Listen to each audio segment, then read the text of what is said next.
Hello students, कैसे हैं आप लोग। देखिए, हम लोग मॉडल्स की बात कर रहे हैं और मॉडल्स के अंतर्गत अब हम बात करते हैं शेल की। देखिए, शेल जो है मॉडल वर्ब है और मॉडल वर्ब होने का मतलब जी हाँ, अपने साथ सिर्फ और सिर्फ वर्ब की फर्स्ट फॉर्म लेगा।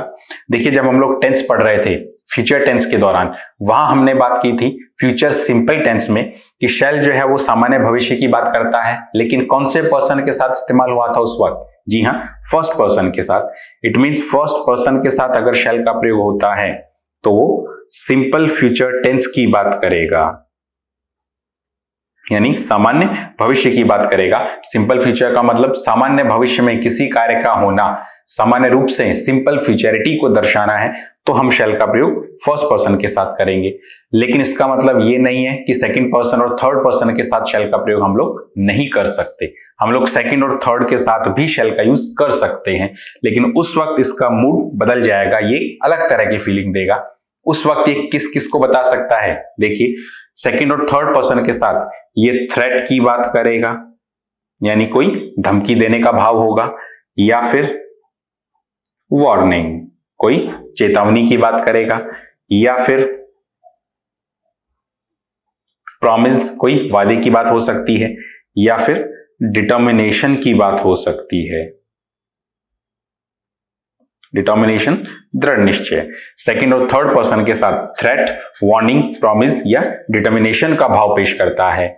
अगर सिंपल फ्यूचर टेंस के तौर पर इस्तेमाल करना है तो सिर्फ फर्स्ट पर्सन के साथ ही इस्तेमाल होगा, लेकिन as a modal verb second और थर्ड पर्सन के साथ ये धमकी की बात करेगा, चेतावनी, वार्निंग की बात करेगा, प्रॉमिस और डिटर्मिनेशन, दृढ़ निश्चय की बात करेगा। कुछ एग्जाम्पल्स आपके सामने लिखता हूं। 3 सेंटेंस आपके सामने हैं। फर्स्ट है, आई शेल पे यू ऑन मंडे।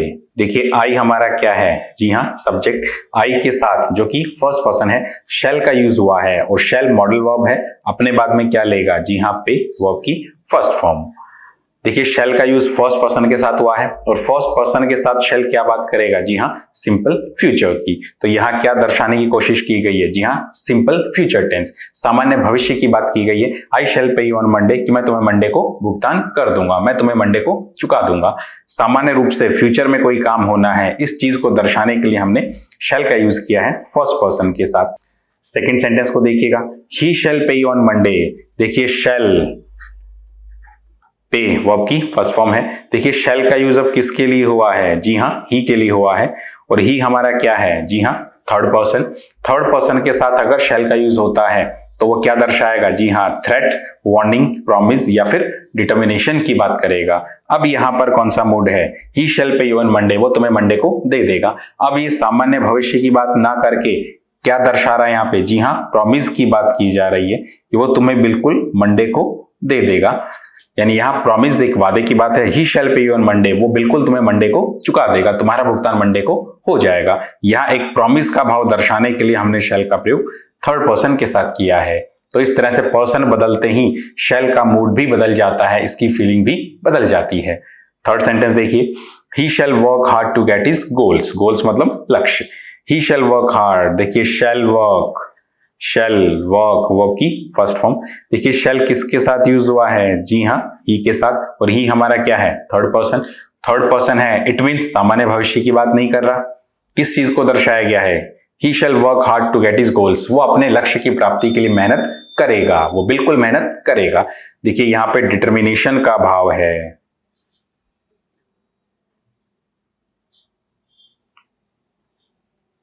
यहाँ पे डिटर्मिनेशन को दर्शाने की कोशिश की गई है, दृढ़ निश्चय को दर्शाने की कोशिश की गई है कि वो अपने लक्ष्यों की प्राप्ति के लिए बिल्कुल मेहनत करेगा, उसका दृढ़ निश्चय है। तो इस तरीके से सेकंड और थर्ड पर्सन के साथ थ्रेट, वार्निंग, प्रॉमिस और डिटर्मिनेशन की बात करेगा। अगर हमें सिर्फ सिंपल फ्यूचर टेंस दर्शाना है तो हम शेल का प्रयोग केवल और केवल फर्स्ट पर्सन के साथ ही कर सकते हैं। कुछ और सेंटेंसेस देखते हैं इसके। 2 सेंटेंस और हैं आपके सामने। देखिए, शेल फर्स्ट पर्सन के साथ क्या दर्शाएगा, सिंपल फ्यूचर। सेकंड और थर्ड पर्सन के साथ प्रॉमिस, वार्निंग, थ्रेट या फिर डिटर्मिनेशन की बात करेगा। सेंटेंसेस आपके सामने हैं। फर्स्ट सेंटेंस है, she shall be transferred. She shall be transferred, उसका ट्रांसफर कर दिया जाएगा if she doesn't work properly, अगर उसने ठीक से काम नहीं किया। देखिए, सब्जेक्ट हमारा क्या है, शी, जो कि क्या है। जी हाँ, थर्ड पर्सन। थर्ड पर्सन के साथ शैल का यूज हुआ है। देखिए शैल एक मॉडल वर्ब है और मॉडल को क्या चाहिए अपने बाद में, वर्ब की फर्स्ट फॉर्म, इसलिए बी के रूप में वर्ब की फर्स्ट फॉर्म मौजूद है। शी शैल बी ट्रांसफर्ड, उसका ट्रांसफर कर दिया जाएगा। देखिए शी थर्ड पर्सन के साथ इस्तेमाल हुआ है शैल, इट मींस ये सिंपल फ्यूचर तो नहीं है। इन चारों में से कौन सा मूड है ये, प्रॉमिस है, वार्निंग है, थ्रेट है या डिटर्मिनेशन है। शी शैल बी ट्रांसफर्ड, उसका ट्रांसफर कर दिया जाएगा if she doesn't work properly, अगर उसने ठीक से काम नहीं किया। देखिए यहां पर क्या दी जा रही है, जी हाँ वार्निंग, चेतावनी है कि अगर उसने ठीक से काम नहीं किया तो उसका ट्रांसफर कर दिया जाएगा। यहां पर वार्निंग का मूड है, यानी वार्निंग की फीलिंग दर्शाई जा रही है।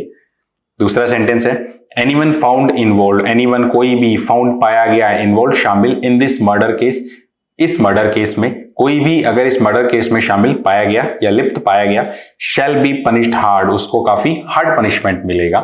देखिए सब्जेक्ट कौन है, जी हाँ एनीवन, और एनीवन क्या है हमारा, जी हाँ थर्ड पर्सन ही माना जाएगा और थर्ड पर्सन के साथ शैल का यूज हुआ है।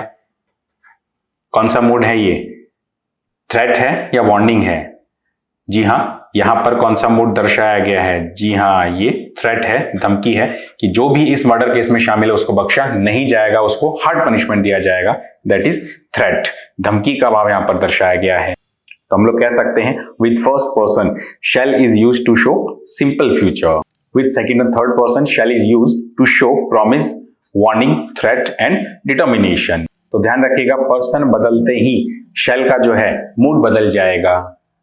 आगे बढ़ते हैं, 3 सेंटेंसेस आपके सामने हैं। फर्स्ट है nobody shall write on the tables, कोई भी टेबल्स पर नहीं लिखेगा।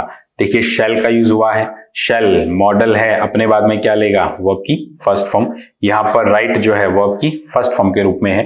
Nobody shall write on the tables, कोई भी टेबल्स पर नहीं लिखेगा, यानी किसी को भी टेबल्स पर लिखने की इजाजत नहीं है, आपने मना कर दिया है। Nobody shall write on the tables, कोई भी टेबल्स पर नहीं लिखेगा।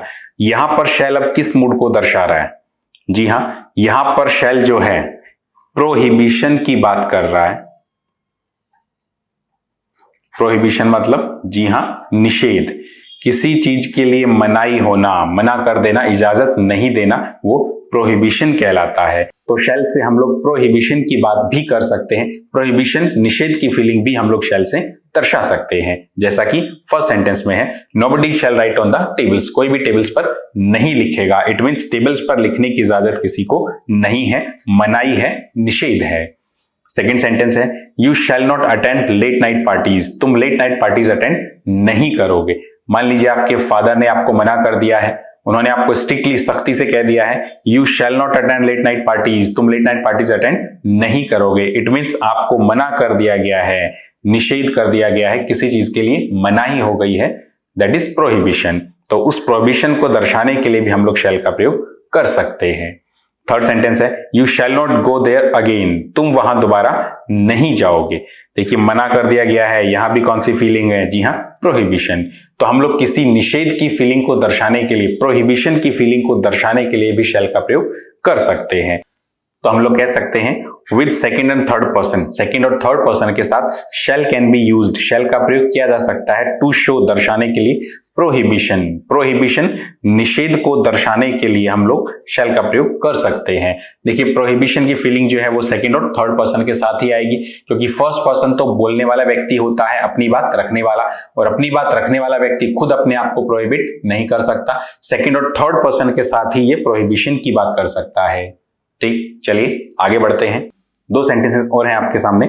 शैल I thread the needle for you, shall I thread the needle. देखिए थ्रेड का मतलब धागा होता है, नाउन भी है, और धागा डालना क्रिया भी होता है। यहां पर ये वर्ब के तौर पर है, शैल के साथ वर्ब की first form. Shall I thread the needle, thread the needle मतलब सुई में धागा डालना। Shall I thread the needle for you, क्या मैं आपके लिए सुई में धागा डाल दूं। मान लीजिए कोई बुजुर्ग महिला परेशान हो रही है, उससे सुई में धागा नहीं डाला जा रहा, तो अब आप उसको एक हेल्प ऑफर करते हैं, shall I thread the needle for you, कि आपके लिए सुई में धागा मैं डाल दूं। तो आपने यहां पर एक ऑफर किया है, आपने एक मदद ऑफर की है, तो हम लोग कह सकते हैं ऑफर के लिए भी हम लोग शैल का प्रयोग कर सकते हैं। Shall I thread the needle for you, क्या मैं आपके लिए सुई में धागा डाल दूं, आपने एक हेल्प ऑफर की है। सेकेंड पर्सन है shall I open the window for you, कि आपके लिए मैं खिड़की खोल दूं। देखिए यहां पर भी आपने क्या ऑफर किया है, जी हां हेल्प ऑफर की है।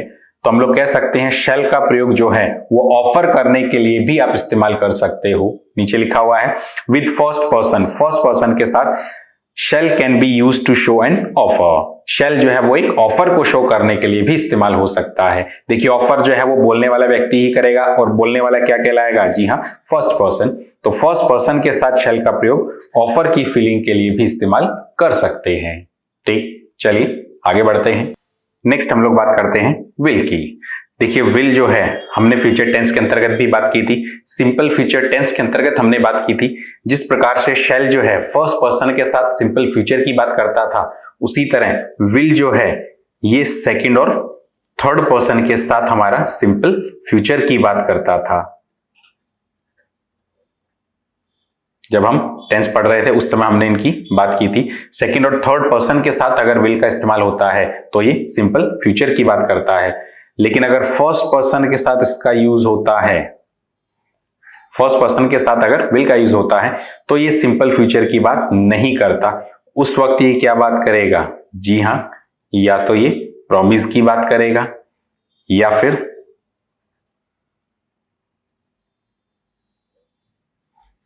डिटर्मिनेशन की बात करेगा,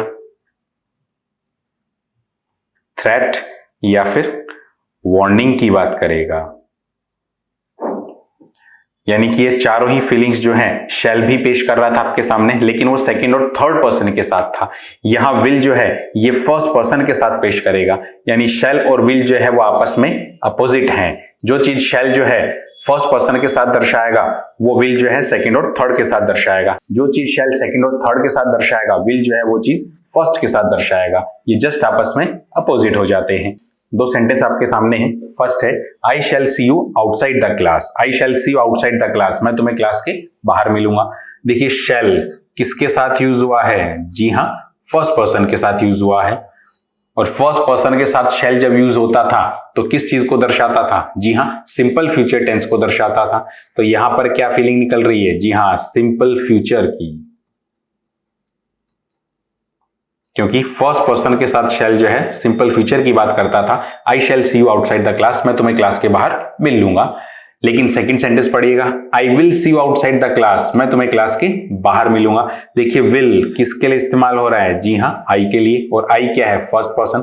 फर्स्ट पर्सन के साथ हमने विल का यूज किया है और फर्स्ट पर्सन के साथ विल जो है किस चीज को दर्शाएगा, जी हाँ, प्रॉमिस, डिटर्मिनेशन, थ्रेट या फिर वार्निंग की बात करेगा। तो यहां पर कौन सा मूड है अब, जी हाँ, ये सिंपल फीचर तो नहीं है।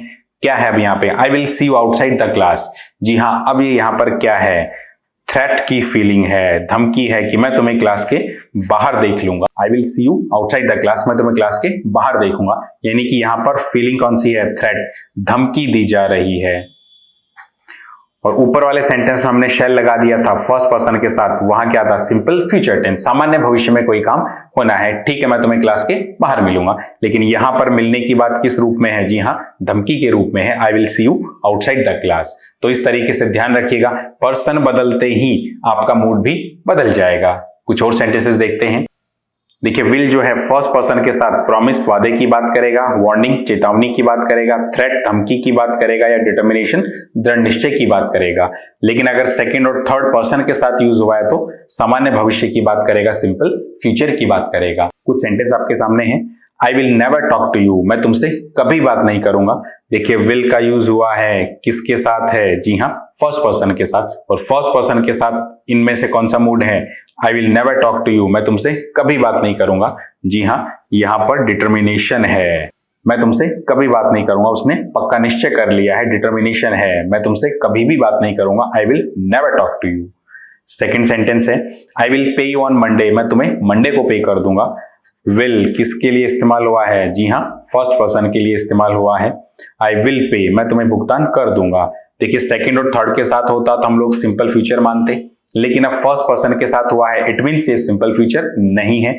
बताइए कौन सा मूड है अभी ये, आई will pay you on Monday, मैं तुम्हें मंडे को भुगतान कर दूंगा। जी हाँ, अभी क्या है, प्रॉमिस की बात हो रही है कि बिल्कुल मैं तुम्हें मंडे को चुका दूंगा, प्रॉमिस है, वादा है। अगर विल की जगह शैल होता, आई शैल पे ऑन मंडे, तो ये वादा ना होकर के क्या हो जाता, जी हाँ, सामान्य भविष्य में, ठीक है मैं तुम्हें मंडे को दे दूंगा, सामान्य रूप से देने की बात होती, चुकाने की बात होती, कोई वादा नहीं होता। लेकिन यहां पर वादा किया जा रहा है, I will pay you on Monday, क्योंकि विल के साथ फर्स्ट पर्सन है। नेक्स्ट है आई विल किल हिम, मैं उसे मार डालूंगा। देखिए विल कौन से पर्सन के साथ है, जी हाँ, फर्स्ट पर्सन के साथ, तो यहां पर क्या इस्तेमाल हो रहा है, जी हाँ, थ्रेट, यहां भी थ्रेट की फीलिंग है कि मैं उसे मार डालूंगा, धमकी दी जा रही है। तो इस तरीके से with second and third person will is used to show simple future, with first person we can use will to show promise, warning, threat और डिटर्मिनेशन। तो इस चीज का ध्यान रखिएगा, पर्सन बदलते ही विल का मूड भी चेंज हो जाएगा। चलिए आगे बढ़ते हैं। दो सेंटेंस आपके सामने हैं, will you close the door, क्या तुम दरवाजा बंद कर दोगे। सेकंड है will you bring me a glass of water, क्या मेरे लिए पानी का ग्लास ले आओगे। देखिए दोनों में ही विल का यूज हुआ है, विल मॉडल है इसलिए वर्ब कौन सी लेगा, जी हाँ, वर्ब की फर्स्ट फॉर्म। दोनों ही टेंसेज में विल क्या ले रहा है, जी हाँ, वर्ब की फर्स्ट फॉर्म। देखिए यहां पर will you close the door, दरवाजा प्लीज जरा बंद कर दोगे। देखिए will you close the door, दरवाजा बंद कर दोगे। देखिए यहां पर एक रिक्वेस्ट की जा रही है, विल जो है वो रिक्वेस्ट को भी शो कर सकता है। देखिए रिक्वेस्ट जो है अब दो प्रकार की होती है, एक होती है फॉर्मल रिक्वेस्ट और एक होती है इनफॉर्मल रिक्वेस्ट। देखिए फॉर्मल रिक्वेस्ट वो होती है जिसको आप औपचारिक कह देते हैं, जहां औपचारिकता निभाना जरूरी है। इनफॉर्मल होती है अनौपचारिक, जहां औपचारिक निभाना जरूरी नहीं है। देखिए फॉर्मल रिक्वेस्ट वहां की जाती है जहां पावर जो है सामने वाले के पास होती है, यानी जिस व्यक्ति से आप पूछ रहे हो रिक्वेस्ट के लिए उसके पास पावर है, यानी वो आपकी क्या है, फॉर्मल। इसे आप ऑफिशियल भी कह सकते हो। जैसे आप अपने फादर से अगर किसी चीज के लिए रिक्वेस्ट करोगे तो अब फादर पे डिपेंड करता है, वो मान भी सकते हैं, वो मना भी कर सकते हैं। तो यहां पावर किसके पास है, सामने वाले के पास, तो ये कहलाती है हमारी फॉर्मल रिक्वेस्ट। लेकिन मान लीजिए आप अपने दोस्त से रिक्वेस्ट कर रहे हो, वैसे तो दोस्त से रिक्वेस्ट करने की जरूरत नहीं है, पूछने की जरूरत नहीं है, लेकिन फिर भी नाम मात्र का पूछना वो हमारा कहलाता है इनफॉर्मल। और इनफॉर्मल रिक्वेस्ट वही होती है जहां आपका रिलेशन जो है सामने वाले के साथ क्या है, या तो फ्रेंडली है या फिर उसके पास पावर नहीं है, वो आपसे छोटा है। जैसे आपके फादर अगर आपसे पूछेंगे कमरे में आने के लिए या परमिशन मांगेंगे या किसी चीज की रिक्वेस्ट करेंगे, तो वैसे तो उन्हें रिक्वेस्ट की जरूरत नहीं है, लेकिन फिर भी सभ्यता के नाते केवल नाम मात्र का पूछना वो हमारा कहलाता है इनफॉर्मल रिक्वेस्ट। तो विल जो है ये हमारी रिक्वेस्ट को शो करेगा, लेकिन रिक्वेस्ट कैसी होगी, जी हाँ, विल जो है ये फॉर्मल रिक्वेस्ट के लिए ही आएगा, इनफॉर्मल रिक्वेस्ट के लिए इसका प्रयोग नहीं होता, ये फॉर्मल रिक्वेस्ट की ही बात करेगा। तो ऊपर वाले दोनों सेंटेंसेस में एक रिक्वेस्ट की जा रही है, will you close the door, क्या दरवाजा जरा बंद कर देंगे please. Will you bring me a glass of water, क्या मेरे लिए पानी का ग्लास ले आएंगे। तो हम लोग कह सकते हैं फॉर्मल रिक्वेस्ट को दर्शाने के लिए हम लोग विल का प्रयोग कर सकते हैं। To show a formal request we use will, formal request को दर्शाने के लिए हम लोग विल का प्रयोग कर सकते हैं। ठीक, चलिए आगे बढ़ते हैं। दो सेंटेंसेस और हैं आपके सामने, all the cadets will attend the parade, सारे ही कैडेट्स जो हैं वो परेड अटेंड करेंगे। देखिए विल अटेंड, विल के साथ वर्ब की फर्स्ट फॉर्म है, यहां पर कौन सी फीलिंग है, ऑल द कैडेट, सभी कैडेट जो है वो परेड अटेंड करेंगे। देखिए यहां पे कोई रिक्वेस्ट की गई है या फिर सीधे आपको निर्देश दिए गए हैं। देखिए यहां पर सीधा आपको निर्देश दिए गए हैं, हम लोग कह सकते हैं आपको यहां पर कमांड दी गई है या फिर इंस्ट्रक्शंस दिए गए हैं, कमांड या इंस्ट्रक्शंस आपको दिए गए हैं। और वो किससे दिए गए हैं, जी हां, विल का यूज करके। विल का यूज करके आप कमांड या इंस्ट्रक्शंस की बात भी कर सकते हैं। कई बार आप एग्जाम देने जाते हैं तो एग्जाम देते समय पेपर जब आपके पास आता है तो पेपर के ऊपर इंस्ट्रक्शंस, निर्देश लिखे हुए होते हैं। जब आप इंग्लिश में पढ़ेंगे तो वहां पे काफी बार आपको विल का प्रयोग देखने को मिलेगा, क्योंकि कमांड और इंस्ट्रक्शंस के लिए हम लोग विल का प्रयोग कर सकते हैं। All the cadets will attend the parade, सारे ही कैडेट्स जो है वो परेड अटेंड करेंगे। देखिए यहां पर उनसे पूछा नहीं गया है, सीधा आपको कमांड दी गई है, यानी आदेश दिए गए हैं और निर्देश दिए गए हैं। सेकेंड सेंटेंस है, boys will not wear shorts on the campus, boys जो है वो कैंपस के अंदर शॉर्ट्स नहीं पहनेंगे। विल नॉट वियर, वो कैंपस के अंदर शॉर्ट्स नहीं पहनेंगे। देखिए यहां पर पूछा गया है या इंस्ट्रक्शंस दिए गए हैं, जी हाँ, सीधा आपको इंस्ट्रक्शंस दिए गए हैं, कमांड दी गई, आदेश दिए गए हैं कि लड़कों को पहनने की इजाजत नहीं है, शॉर्ट्स पहनने की इजाजत उनको कैंपस में नहीं है। तो हम लोग कह सकते हैं will can be used to show command और इंस्ट्रक्शंस। कमांड और इंस्ट्रक्शंस को दर्शाने के लिए भी हम लोग विल का प्रयोग कर सकते हैं। आगे बढ़ते हैं, कुछ सेंटेंसेस और हैं आपके सामने। गर्ल्स विल नॉट कीप मम। देखिए, गर्ल्स विल नॉट कीप मम, विल के साथ कीप वर्ब की फर्स्ट फॉर्म है, keep, kept, kept, keep first form है। देखिए, गर्ल्स हमारा सब्जेक्ट है, गर्ल्स विल नॉट कीप मम। मम का मतलब होता है शांत रहना या चुप रहना। गर्ल्स विल नॉट कीप मम, लड़कियां तो शांत नहीं रहेंगी। देखिए, यहां पर विल का यूज हुआ है और सामान्य तौर पर विल आते ही हमारे जहन में फ्यूचर आ जाता है, हमें लगता है फ्यूचर टाइम की बात की गई है, लेकिन जरूरी नहीं है विल जो है फ्यूचर को ही दर्शाए। आप उस मूड को, उस फीलिंग को समझने की कोशिश कीजिएगा। सेंटेंस को वापस पढ़िए, गर्ल्स विल नॉट कीप मम, लड़कियां तो चुप नहीं रहेंगी। देखिए, काफी बार हम लोग बोल देते हैं कितनी ही आप कंट्रोल कर लो, लड़कियां चुप नहीं रह सकती या लड़कियां तो चुप नहीं रहेंगी, वो तो बात करेंगी। तो हम इस तरह से क्या दर्शा रहे हैं? जी हाँ, हम यहां पर एक हैबिचुअल एक्शन को दर्शा रहे हैं।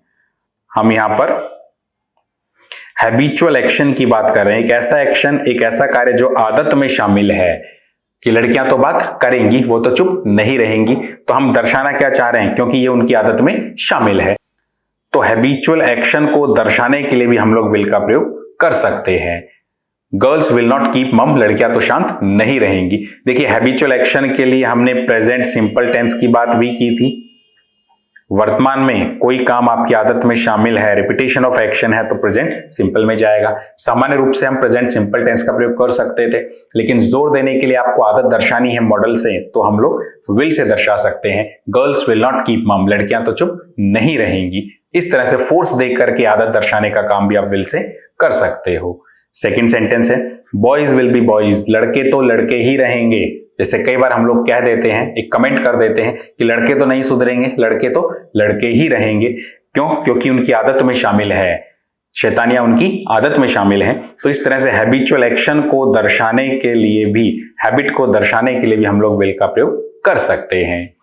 सेंटेंस है, the minister will come late, minister तो लेट आएगा। देखिए, यहां पर एक सामान्य अर्थ में मिनिस्टर लेट आएगा, हम लोग फ्यूचर सिंपल भी कह सकते हैं, लेकिन यहां पर हैबिचुअल एक्शन का मूड भी दर्शा सकते हैं। जब एग्जाम में सेंटेंस आपके आएगा तो आगे पीछे कहीं ना कहीं आपको संदर्भ सेट करके मिलेगा, कहीं ना कहीं आपको संकेत मिलेगा कि ये सिंपल फ्यूचर में जाना है या फिर हैबिचुअल एक्शन में जाना है। The minister will come late, minister तो लेट आएगा। तो यहां पर हैबिचुअल एक्शन को दर्शाने के लिए भी हम लोग विल का यूज कर सकते हैं। नेक्स्ट सेंटेंस है, कम वॉट में, चाहे कुछ भी हो जाए, ही विल स्मोक, वो तो स्मोक करेगा, वो धूम्रपान करेगा। देखिए, यहां पर कम वॉट में, चाहे कुछ भी हो जाए, वो तो स्मोकिंग करेगा। देखिए, यहां पर स्पष्ट हो गया स्मोकिंग करना क्या है। जी हाँ, उसकी आदत में शामिल है। तो इस तरह से हम लोग कह सकते हैं विल से हम लोग हैबिचुअल एक्शन को भी दर्शाने का काम ले सकते हैं। ये काम प्रेजेंट सिंपल टेंस भी कर सकता है, लेकिन जोर देने के लिए, दबाव देने के लिए विल से भी हम लोग हैबिचुअल एक्शन को दर्शा सकते हैं। जब आप सेंटेंस पढ़ेंगे तो आपको अपने आप एहसास हो जाएगा कि विल से किस तरह का मूड को दर्शाने की कोशिश की गई है। चलिए आगे बढ़ते हैं।